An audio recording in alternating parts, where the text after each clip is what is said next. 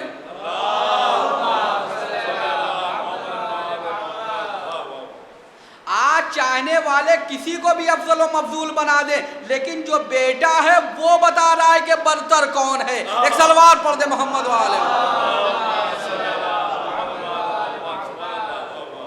یہ روایت ہے۔ کہا کہ برتر کون ہے؟ کہا کہ وہ جس کے لیے وہ چیزیں حلال تھی جو رسول کے لیے حلال تھی، وہ چیزیں حرام تھی جو رسول کے لیے حرام تھی۔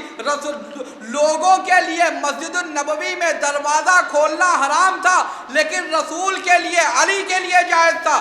لوگوں کے لیے مسجد النبوی میں سونا حرام تھا، لیکن علی اور نبی کے لیے جائز تھا۔ یہ برتری کا معیار ہے۔ تو جب برتر وہ ہے لوگوں میں رسول کے بعد جس کے لیے وہ چیزیں جائز ہیں جو رسول کے لیے جائز ہیں، وہ چیزیں ناجائز ہیں جو رسول کے لیے ناجائز ہے، تو پھر رسول کی وراثت کیسے کسی بدتر کو ملے گی؟ کسی کمتر کو کیسے ملے گی؟ یہاں یہ سوال ہوتا ہے۔ اور عزیزان گرامی، یہ مسئلہ جو خلافت کا آیا ہے، خود جناب امیر المومنین نے خلیفہ دوم کے قتل کے بعد جب یہ 6 نفرہ شورا بیٹھی ہے خلیفہ کے چناؤ کے لیے اور اس میں خلیفہ ثالث کا انتخاب ہوا ہے، وہاں پر امیر المومنین نے اسی حدیث سے استدلال کیا ہے۔ کہا یہ بتاؤ تم ہمارے بارے میں کیا کہو گے؟ کیا رسول اللہ نے سب کے گھر کے دروازوں کو بند کر دیا تھا سوائے میرے گھر کے دروازے کے اور اپنے گھر کے دروازے کے؟ کہا ہاں یہ بات صحیح ہے، یہ استدلال کیا ہے۔ ہم اس بات کو اہمیت دیں یا نہ دیں، لیکن دشمن اس بات کو اہمیت دے رہا ہے۔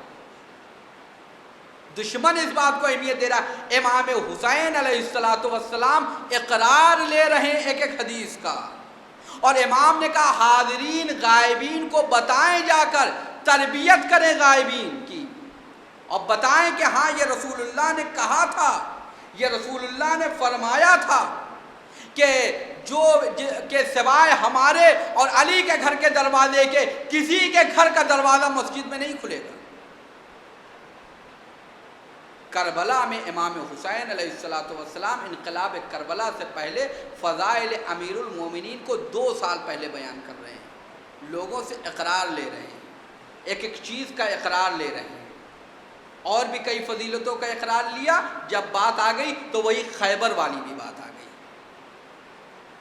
خیبر والی بات بھی آ گئی، جو کہا تھا ان لوگوں نے کہ اے کاش علم رسول نے ہمیں دیا ہوتا۔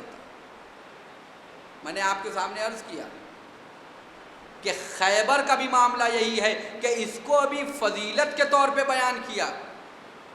امام حسین علیہ السلام نے میدان منی میں لوگوں سے اقرار لیا کہ یہ بتاؤ کیا خیبر میں رسول اللہ نے نہیں فرمایا تھا لَأُوتِيَنَّ الرَّایَةَ غَدًا رَجُلًا كَرَّارًا غَيْرَ فَرَّارٍ؟ آج دنیا کہتی ہے ان جنگوں کا، ان فضائل کو بیان کرنے کا فائدہ کیا ہے؟ کوئی نئی چیز بیان کریے۔ آج کل کا زمانہ دوسرا زمانہ ہے۔ آپ دیکھیے جب آپ نے عقائد کی گفتگو نہیں کریے گا، جب اعمال کی گفتگو نہیں کریے گا، دین صرف ایک جگہ نہ سمجھیے گا کہ صرف فضائل ہے یا صرف اخلاق ہے، صرف احکام ہے۔ دنیا کہاں ترقی کر رہی ہے؟ امام حسین علیہ السلام کے زمانے میں جو چیز سب سے زیادہ مشکل تھی وہ آج مشکلات نہیں ہیں، وہ آج مشکلات نہیں ہیں۔ اسلام کو بدلا جا رہا تھا، آج کا دشمن اسلام کو کھلا نہیں بدل رہا ہے، لیکن کل جو دشمن تھا وہ اسلام کو بدل رہا تھا۔ بصرے والوں کو جو خط لکھا ہے امام حسین علیہ السلام نے، وہ یہی تو لکھا تھا تم دیکھ رہے ہو کس طرح سے بدعتوں کو ایجاد کیا جا رہا ہے، سنت کو پامال کیا جا رہا ہے، تم کیوں نہیں بول رہے ہو؟ سنتوں کو پامال کیا جا رہا ہے۔ وہیں پہ حدیث میدان منی میں اقرار لے رہے ہیں، اس خیبر کا اقرار لے رہے ہیں۔ کیا یہ حدیث میرے والد بزرگوار کے لیے نہیں ہے؟ جتنے بھی تھے سب نے اقرار کیا ہے۔ پوچھئے کہ یہ خیبر سے کیا فائدہ ہے، خندق سے کیا فائدہ ہے؟ یہ فائدہ ہماری اگر آپ کی سمجھ میں آ گیا ہوتا تو ہم اور آپ بھی معصوم ہو گئے ہوتے۔ 5ویں امام کے زمانے میں ایک خارجی تھا. خارجی وہی جو دشمن اہل بیت، بڑا مشہور خارجی تھا، ہر ایک کو بحث اور جدل میں پیچھے رکھتا تھا. اس نے کہا جو بھی ہم سے چاہے مناظرہ کر لے اور ہمارے سامنے علی کے ایمان کو ثابت نہیں کر سکتا. آپ سمجھ رہے ہیں، کل ایمان کے ایمان کو ثابت نہیں کر سکتا. 5ویں امام کے سامنے آیا، امام نے اس کے سامنے اسی حدیث خیبر کو بیان کیا. کہا یہ اس کو بات کو مانتے ہو حدیث خیبر کو؟ کہاں اسے ہم مانتے ہیں. کہا آپ کیا کہتے ہو، اس میں کیا جملے ہیں حدیث خیبر میں؟ حدیث رایت جسے کہتے ہیں، لَأُوتِيَنَّ الرَّایَةَ، یعنی کل میں علم اسے دوں گا، رایت کل میں علم اسے دوں گا، رایتہ غدن کل میں اسے علم دوں گا، غدن رجلن جو مرد ہوگا، کرارن کرار ہوگا، یعنی آگے بڑھ بڑھ کے حملہ کر رہا ہوگا، غیر فرارن غیر فرار ہوگا، بھاگنے والا نہیں ہوگا. کیونکہ اس سے پہلے جو گئے تھے کوئی آگے بڑھ نہیں رہے تھے بلکہ پیچھے تھے، بیک گیئر میں جاتے تھے. ان کی ساری سواریاں پورا لشکر جو تھا بیک گیئر میں ہو جاتا تھا. اس نے جہاں دیکھا مرحب کو وہیں بیک گیئر میں آ گیا ہے. لیکن کہا کہ کل میں علم اسے دوں گا جو کرار ہوگا، غیر فرار ہوگا. اس کے بعد جو حب اللہ و حب الرسول، اللہ سے محبت کرتا ہوگا اور رسول اللہ سے محبت کرتا ہوگا. اور صرف یہی نہیں کہ اللہ سے محبت کرتا ہوگا اور رسول اللہ سے محبت کرتا ہوگا، بلکہ کیا ہے، وَيُحِبُّهُ اللَّهُ وَيُحِبُّهُ الرَّسُولُ، اللہ بھی اس سے محبت کرتا ہوگا اور اللہ کا رسول بھی اس سے محبت کر رہے ہوں گے. اور پھر کون آیا دوسرے دن؟ لوگوں نے کہا کہ علی کہاں ہیں؟ لوگوں نے کہا کہ علی تو درد چشم آشوب چشم میں مبتلا ہے. کہا نہیں، علی کو لے کر آؤ. اور پیغمبر نے اپنا لعاب دہن لگایا اور اس کے بعد ان کو شفا مل گئی اور علم ان کے حوالے کر دیا. یہ علم کو جو دیا ہے، آپ جتنی ابھی میں نے آپ کے سامنے روایت بیان کی ہے کہ یہ خود ہم کہیں نہ کہیں لیکن جو اسلام کے ٹھیکیدار بنے ہیں زبردستی، انہوں نے بھی اس بات کو کہا کہ اگر یہ فضیلت ہے، اے کاش یہ علم ہمیں مل گیا ہوتا، اے یہ علم مجھے مل گیا ہوتا. امام علیہ السلام نے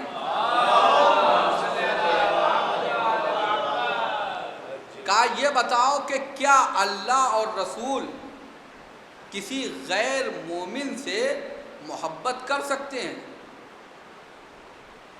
کسی غیر مومن سے محبت کر سکتے ہیں؟ تو خارجی نے کہا یہ جو آپ کہہ رہے ہیں کہ اللہ رسول محبت کرتے تھے، یہ حدیث صحیح ہے لیکن یہ حکمیت سے پہلے کی ہے. کہا یہ بتاؤ کہ اللہ رسول کسی کے بارے میں کیا اللہ کا علم ہے کہ جس کے بارے میں وہ فیصلہ کر رہا ہے کہ آگے چل کے وہ نیک بنے گا یا مومن بنے گا یا گمراہ ہو جائے گا؟ کیا اللہ کو اس کا علم ہے یا نہیں ہے؟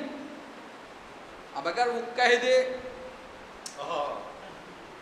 کہ اللہ کو علم نہیں ہے، اگر بغض علی کی بنیاد پر کہہ دے کہ اللہ کو علم نہیں ہے، اللہ کو علم نہیں تھا، تو صرف عقیدہ امامت نہیں خراب ہوگا، عقیدہ توحید بھی خراب ہوگا. عقیدہ توحید بھی خراب ہوگا. یاد رکھیے گا، ایسا نہیں معاملہ ہے جو میں نے ابتدائی کلام میں عرض کیا تھا کہ اگر کوئی امامت کا انکار کر رہا ہے تو اس کا مطلب یہ نہیں کہ وہ صرف امامت کا انکار کر رہا ہے، بلکہ امامت کے ساتھ ساتھ وہ توحید کا بھی انکار کر رہا ہے، توحید کا بھی انکار کر رہا ہے. کہا کہ کیا اس بات کا ہے کہ اللہ کو نہ پتا ہو کہ آگے چل کے کہا اس بات کا معلوم ہے؟ تو کہا کیا اللہ کو اس کا علم نہیں تھا کہ آگے چل کے یہ حکمیت کا مسئلہ ہوگا اور علی ایسا ایسا کریں گے، اور اس کے باوجود اللہ محبت کا اعلان کر رہا ہے؟ بس وہ خارجی خاموش ہو گیا، وہ ادھر ادھر کی بات کرنے لگا. امام نے کہا کہ سنو، اب تم ہار گئے ہو، تم اپنی شکست قبول کر لو. اب آپ بتائیے کہ یہ حدیث خیبر ہے، یہ حدیث رایت ہے جو اس بات کر رہی ہے حقانیت مذہب اہل بیت کو، مذہب اہل بیت کی حقانیت کو ثابت کر رہی ہے، اور کربلا میں اسی بات کی جانب لوگوں کو متوجہ کیا گیا، کربلا میں اسی بات کی جانب لوگوں کو متوجہ کیا گیا۔ کربلا میں نے آپ کے سامنے عرض کیا، کربلا وہ میدان ہے، وہ محور ہے، وہ میزان ہے کہ جہاں پر اگر سود برابر بھی حق ہے تو وہ ایک طرف حق کی طرف ہے، اگر سود برابر بھی باطل ہے تو وہ اس طرف ہے۔ کربلا میں سارے رشتے ختم ہو گئے تھے، سارے رشتے ختم ہو گئے تھے، دنیا کا کوئی رشتہ بھی حق کو حقیقت سے نہیں روک سکا، نہ باپ بیٹے کا رشتہ روک سکا، نہ باپ بیٹی کا رشتہ روک سکا، نہ بھائی بھائی کا رشتہ روک سکا، کوئی رشتہ نہیں۔ جو حق پہ تھا وہ لشکر حسین میں تھا، جو باطل میں تھا وہ لشکر ابن زیاد میں تھا۔ کربلا محور ہے حق و حقیقت کا، اور تا ابد یہ محور رہے گا۔ کربلا دنیا کی محبت ہے، کربلا والے یہی درس دے رہے ہیں، اگر حق پہ ہو تو پھر نہ تمہیں دنیا کی محبت ہونی چاہیے نہ دنیاوی رشتوں کی محبت ہونی چاہیے، جو حق ہے اسے مانو۔ کربلا والوں نے، شہدائے کربلا نے اپنی جان، مال، عزت، آبرو، حتیٰ کہ اپنی رشتہ داریوں کا خیال نہیں کیا ہے۔ جو حق والے تھے وہ لشکر حسین میں تھے، جو باطل والے تھے وہ لشکر ابن زیاد میں تھے۔ دو کردار ہیں۔ آج شب جمعہ ہے، آج دعا پڑھی جاتی ہے شب جمعہ میں۔ کون سی دعا مشہور ہے شب جمعہ میں پڑھنے کے لیے؟ دعائے کمیل، دعائے کمیل۔ جناب کمیل امیر المومنین کی محبت میں اپنی جان دینے والے، اور جناب کمیل بن زیاد نخعی، اور دوسرا انہی کا بھائی حارث ابن زیاد نخعی۔ یہ ملعون جناب مسلم کے بچوں کا قاتل ہے۔ آج دوسری محرم ہے، امام حسین علیہ السلام نے اسی چیز کو کربلا پہنچ کے کہا ہے۔ کیا فرمایا؟ الناس عبید الدنیا والدین لائق علی السنتہم۔ کربلا کے میدان میں جو پہلا خطبہ دیا ہے امام حسین نے، وہاں پہ یہی فرمایا کہ لوگ دنیا کے بندے ہیں، دین تو ان کی زبان کا لقلقہ ہے، دین تو ان کی زبان کا چٹخارا ہے۔ سب کہتے ہیں کہ ہم اللہ والے ہیں، سب کہتے ہیں امام حسین والے ہیں، سب کہتے ہیں ہم قرآن والے ہیں، سب کہتے ہیں کہ ہم اسلام والے ہیں، لیکن اس وقت تک جب تک کہ ہماری دنیا محفوظ ہے۔ جہاں دنیا کو خطرہ ہوا وہیں ساری مصلحتیں اور رواداری سامنے آ جاتی ہیں۔ اور صرف یہ نہیں مسئلہ ہے کہ آپ کہیے کہ فلاں کے اوپر کمنٹس ہے، فلاں کے اوپر کمنٹس ہے، یہ کسی کے اوپر کمنٹس نہیں ہیں۔ ہر آدمی اپنے خود کا محاسبہ کر لے، ہم خود کیا ہیں، ہم خود کیا ہیں، ہم کہاں پہ کھڑے ہیں، ہم کتنا دین کو سنجیدگی سے لے رہے ہیں۔ یہ کسی کے اوپر کمنٹس کی بات نہیں ہوتی ہے، یہ ہر آدمی خود دیکھے۔ یزیدیت کو امام سجاد نے، کربلا والوں نے ختم کیا، اس کو شکست دے دی، لیکن یہ یزیدی افکار اور یہ باطل افکار جو ہمارے نفسوں پہ حکومت کر رہے ہیں، اس کو کون شکست دے گا؟ اسے تو ہمیں شکست دینی ہے۔ اس کو کون شکست دے گا؟ اسے تو ہمیں شکست دینی ہے۔ ہم کتنا سنجیدہ ہیں قرآن کے سلسلے میں، حرمت قرآن کے سلسلے میں، ہم کتنا سنجیدہ ہیں رسول کی رسالت کے سلسلے میں، ہم کتنا سنجیدہ ہیں امامت کے سلسلے میں۔ صرف لقلقہ زبانی نہیں ہے بلکہ عمل چاہتا ہے، یہ ثابت کرنا ہوگا عمل کے میدان میں۔ کربلا والوں نے یہ ثابت کیا ہے۔ کربلا پوری بشریت کے لیے نمونہ عمل ہے۔ ایسا کوئی دنیا کا واقعہ نہیں ہے جہاں پر کائنات کے ہر بشر کے لیے بلا تفریق رنگ و نسل، ہر رنگ و نسل کے لیے، ہر صنف کے لیے، ہر عمر کے لیے نمونے عمل ہو۔ کربلا والوں نے نمونے عمل پیش کیا ہے، بچوں کے نمونے عمل پیش کیے، کربلا کے بچوں نے نمونے عمل پیش کیے۔ عبادت کا نمونۂ عمل بیان کیا جائے کہ معصومین کے ہاں لوگ نمازیں پڑھتے تھے، وہ معصوم امام تھے. معصوم اماموں کی بات نہیں ہے، جو معصوم اماموں سے متصل ہو گئے ان کے یہاں بھی یہی عالم تھا. اگر ہم نے تربیت محبت علی پہ کی ہے یا ہماری تربیت محبت علی پہ ہوئی ہے، اگر ہماری تربیت محبت اہل بیت پر ہوئی ہے تو ہمارے اندر بھی وہی کردار ہونا چاہیے جو اہل بیت کا کردار تھا. اور جناب مسلم کے بچوں نے کوئی چیز کا مطالبہ نہیں کیا ہے. کھانا پانی کم آتا تھا قید خانے میں، یہ مصائب کے جملے، لیکن آپ غور فرمائیے گا عزیزو، کھانا پانی کم آتا تھا لیکن کبھی نہیں کہا کہ میرے لیے کھانا لے کے آؤ یا میرے لیے پانی لے کے آؤ. سامنے موت ہے، معلوم ہے قتل کر دیے جائیں گے، کسی چیز کا مطالبہ نہیں ہے. اگر مطالبہ کیا ہے بس ہمیں وضو کر کے 2 رکعت نماز پڑھ لینے، بندگی کا مطالبہ ہے. یہ بڑوں کی بات نہیں ہے، بچوں کی بات ہے. کربلا کے بچوں نے وہ نمونے پیش کیے ہیں، دنیا کے مرد اور بڑے بھی اس کا نمونہ نہیں پیش کر سکتے. کربلا کے بچوں کے وہ نمونے ہیں. ہاں عزیزوں، دوسری محرم ہے، امام حسین علیہ السلام راہ کربلا میں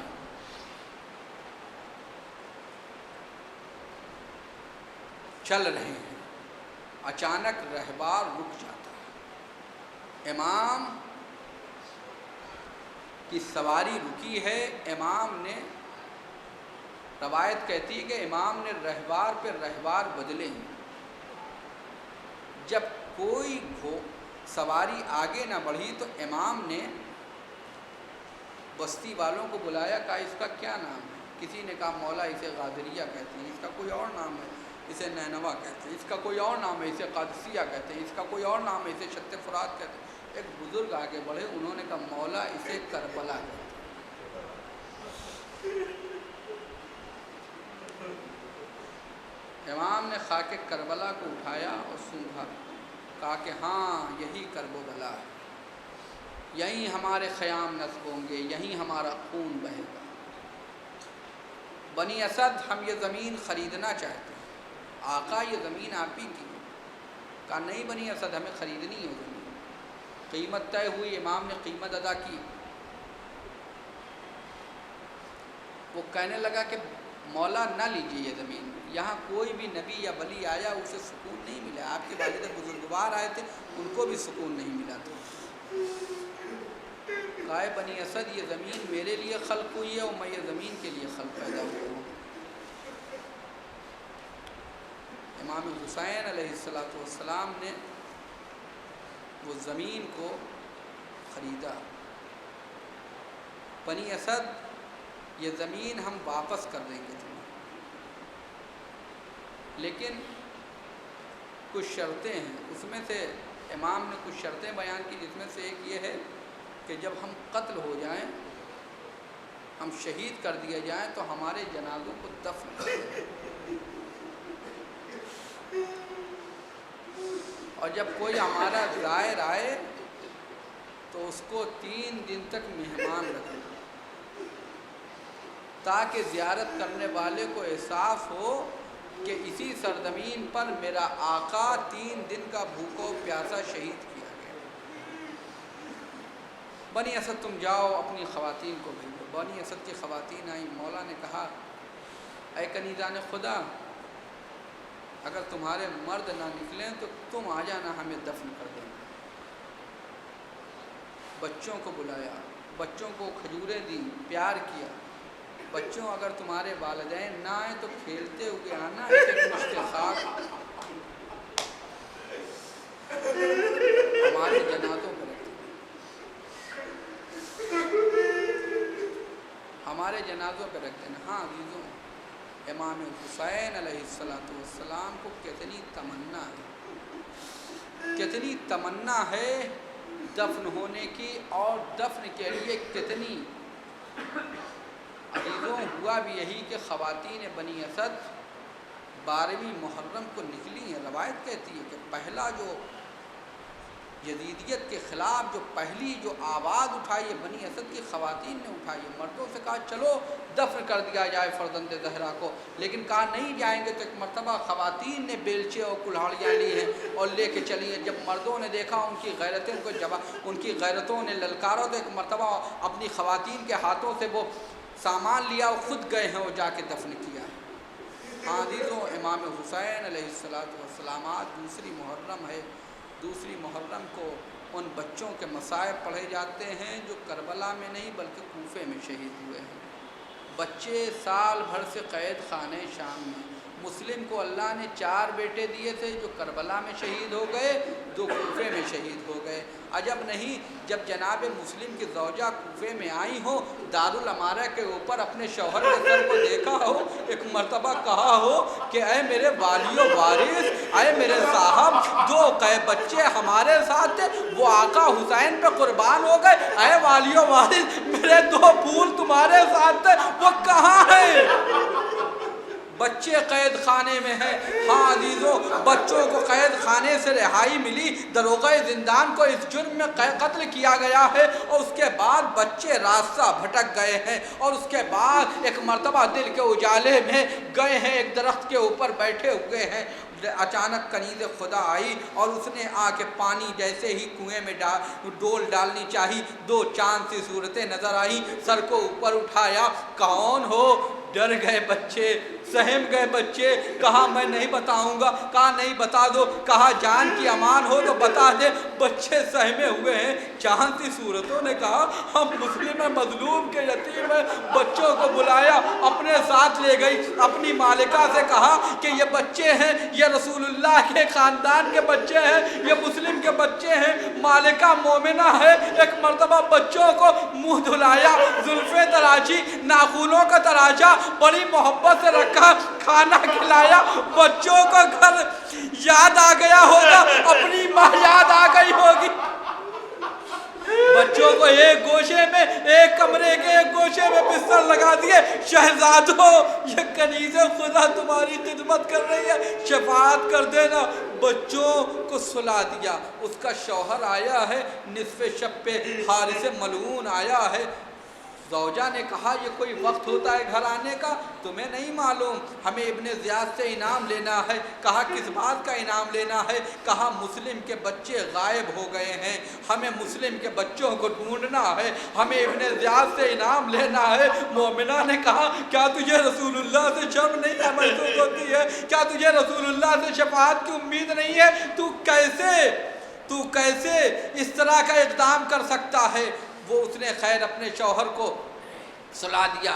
اچانک دونوں بھائی سوتے سوتے بیدار ہوئے، دونوں بھائی گلے لگ کے رونے لگے۔ ایک بھائی نے دوسرے بھائی سے کہا بھیا تمہاری آنکھ کیسے کھلی؟ بھیا ابھی میں نے عالم خواب میں دیکھا ہے، رسول اللہ ہے، امیر المومنین ہے، امام حسین ہے۔ ایک مرتبہ اب میرے بابا مسلم ہے۔ بابا نے کہا بچوں تمہاری مصیبت کے دن تمام ہوئے، اے بچوں تم ہمارے پاس آنے والے ہو۔ ہاں عزیزو، اسی طرح کا خواب، ایک خواب مدینے میں دیکھا گیا تھا، فاطمہ نے دیکھا تھا، اے فاطمہ تمہاری مصیبت کے دن تمام ہوئے۔ قید خانے شام میں پوتی نے دیکھا تھا، اے سکینہ تیری مصیبت کے دن تمام ہوئے۔ جزاکم ربکم خیر الجزا۔ ایک مرتبہ ظالم چراغ کو لے کے آ گیا، تم کون ہو؟